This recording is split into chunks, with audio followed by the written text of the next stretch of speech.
Bismillahirrahmanirrahim. Untuk materi besaran dan satuan sebenarnya kemarin sudah disampaikan ya. Tapi untuk memperjelas, menegaskan ya, saya ingin menyampaikan terlebih dahulu. Mohon diperhatikan. Kompetensi dasarnya adalah menerapkan prinsip-prinsip pengukuran besaran fisis, angka penting dan notasi ilmiah pada bidang teknologi dan rekayasa. Kemudian keterampilannya melakukan pengukuran besaran fisis dengan menggunakan peralatan dan teknik yang tepat serta mengikuti aturan angka penting. Pengertian besaran ini bisa kamu baca di sini. Ya, sesuatu yang dapat diukur dan dinyatakan dalam nilai satuan tertentu. Misalkan kita mengukur panjang sebuah meja, panjang disebut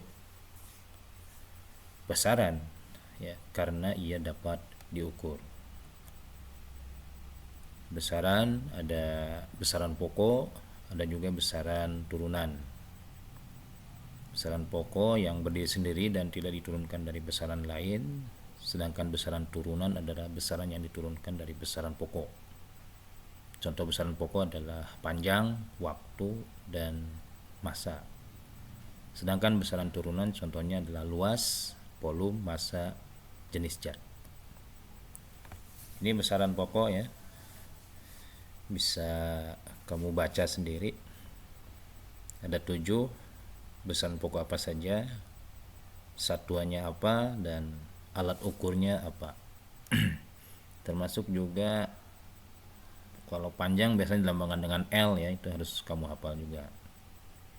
Silakan nanti slide-nya juga akan saya lampirkan.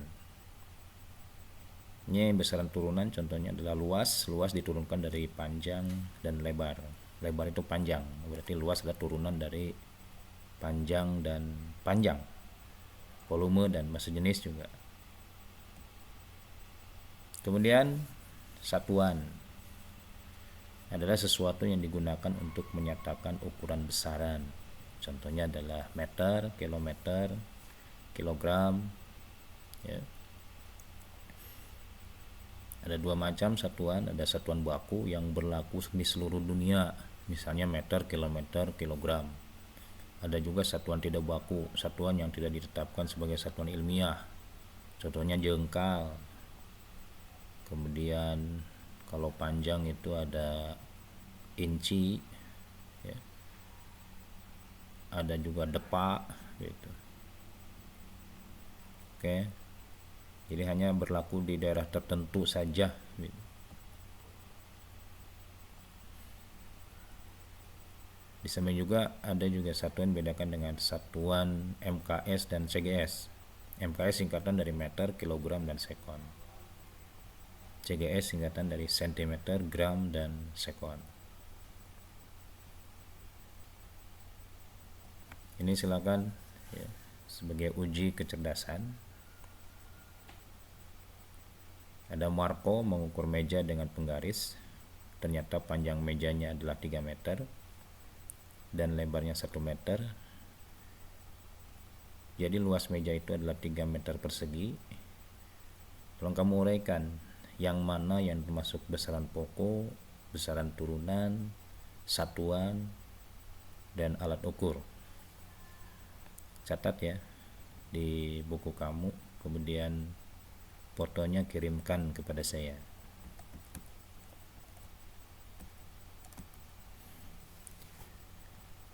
Selanjutnya kita akan bicara tentang pengukuran, yaitu membandingkan besaran satu dengan besaran yang lainnya. Alat ukur panjang ada penggaris, ketelitiannya 1 mm, jadi paling sedikit, paling kecil ya, bisa mengukur sampai 1 mm. Kemudian ada mikrometer sekrup, ini lebih teliti karena memiliki ketelitian 0,01 mm. Kemudian ada jangka sorong, lebih teliti dari penggaris, tapi lebih besar ya ketelitiannya dibanding mikrometer sekrup.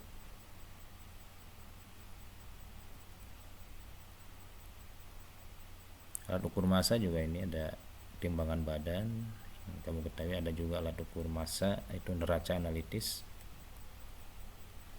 stopwatch, ini apa, termometer ya, alat ukur suhu.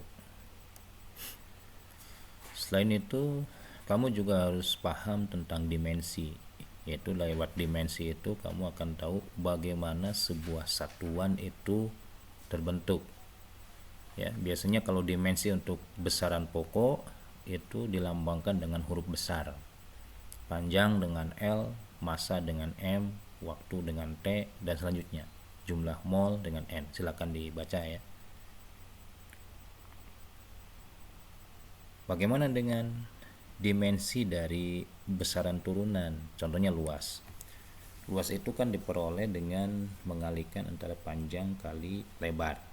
Panjang itu kan panjang, lebar juga panjang, yang masing-masing sama. Dimensinya adalah L.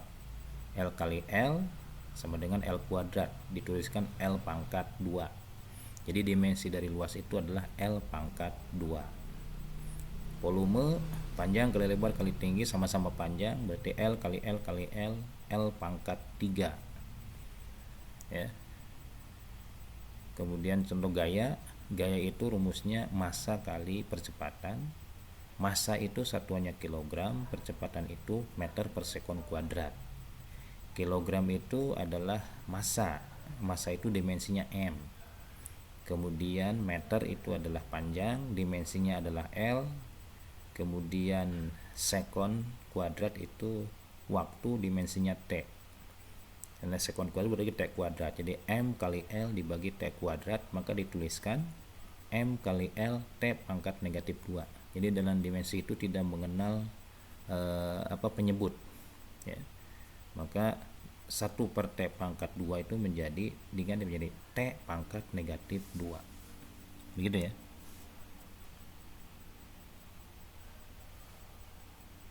Kemudian ada aturan angka penting yang harus kamu ketahui, bahwa angka penting itu adalah angka hasil pengukuran. Contoh, hasil pengukuran 111,11 itu mengandung 5 angka penting ya. 1704 kg itu mengandung 4 angka penting. 58200 itu ada 4 angka penting. Jadi angka penting terakhir itu diberikan tanda dengan garis bawah. Jadi 0 setelah angka 0 yang di garis bawah itu bukan angka penting. Kemudian 0,750000 itu mengandung 6 angka penting.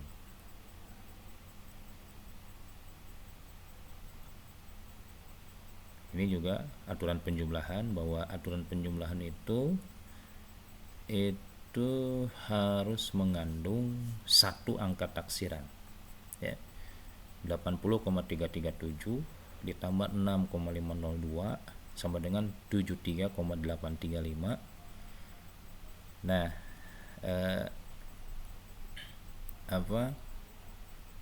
2 itu angka taksiran. Kemudian 7 juga angka taksiran.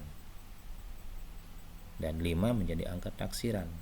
Maka 73,835 dituliskan menurut aturan angka penting itu adalah 73,84, hanya mengandung 1 angka penting.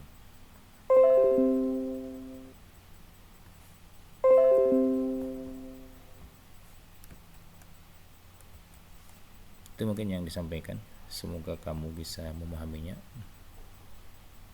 Tolong dibuka lagi itunya ya, videonya dibuka, kemudian juga dibuka juga slide-nya yang akan saya sampaikan. Assalamualaikum warahmatullahi wabarakatuh.